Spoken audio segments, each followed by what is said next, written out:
Assalamualaikum warahmatullahi wabarakatuh.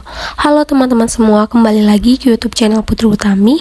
Nah, pada kali ini Putri akan membahas tentang hubungan setting dan alur dalam peristiwa film Imperfect. Yang pertama, pada suatu hari Sheila, manajemen perusahaan, mengumumkan pengunduran diri. Perusahaan itu mengalami masalah dalam keuangan. Jadi si Kelvin ini membutuhkan pengganti yang bisa mengatasi masalah hal tersebut. Terdapat dua orang kandidat, di mana Marsha dan Rara. Meskipun Rara itu lebih cerdas, ternyata ia tak menjadi pilihan utama karena cerdas dan kesenioritasannya itu tidak cukup. Penampilan pun diutamakan, apalagi ketika bertemu klien. Nah, berarti kita bisa menentukan bahwa setting tempatnya yaitu di perusahaan. Yang kedua, suatu hari dalam rapat perusahaan, Kelvin menyalahkan si Rara karena kinerjanya buruk. Lalu Rara itu jatuh pingsan dan dibawalah ke rumah sakit ataupun ke IGD. Nah, diperiksalah oleh dokter yang bernama Reja Nangin. Ternyata si Rara itu kekurangan karbohidrat dan tekanan darah rendah, efek dari dietnya tersebut. Nah, setelah dari IGD, baru Rara itu menemui si Dika dan terjadilah kesalahpahaman antara si Rara dengan adiknya. Nah, Lulu yang sedang melakukan pemotretan bersama dengan Dika, Rara mengira Dika bermesraan dengan si Lulu tersebut. Nah, Dika pun sempat merasa kecewa dengan sikap Rara yang berubah. Nah, berarti setting tempatnya yaitu di IGD. Selanjutnya, Putri kan sudah membahas setting tempatnya. Maka Putri akan membahas tentang alurnya. Nah, alur ini terbagi menjadi tiga, yaitu alur awal, alur tengah, dan alur akhir. Nah, yang pertama itu adalah alur awal. Nah, alur awalnya ini mengisahkan bahwa film ini dibuka dengan adegan di ruang tamu, di mana terdapat sebuah keluarga yang baru yang mempunyai seorang bayi dan sedang dijenguk oleh teman-teman dari ibu bayi tersebut.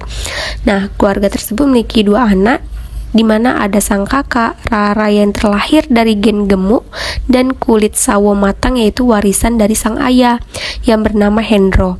Nah, sedangkan si adiknya, si Lulu, itu mengikuti gen dari ibunya yang bernama Debbie, yang merupakan mantan pragawati. Nah, menurut teman-teman Debbie, seperti Nora, Mahda, dan Mani, beruntunglah si Lulu itu memiliki paras yang cantik seperti ibunya.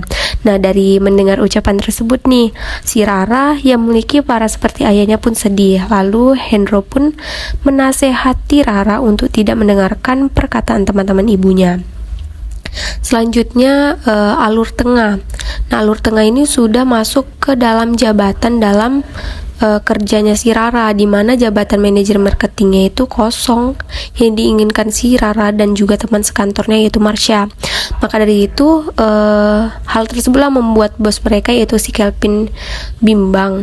Nah, Kelvin itu bimbang karena kayak menurutnya itu yang diperlukan itu hanyalah seorang manajer marketing, bukan hanya isi kepala saja namun penampilan juga.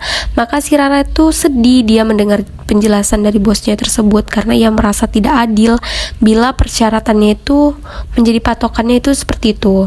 Selain karena itu, ia juga tidak percaya diri, banyak teman-temannya yang tidak mendukungnya atau bahkan mengejeknya karena permasalahan dari berat badannya, bentuk tubuhnya, dan dari kulitnya juga.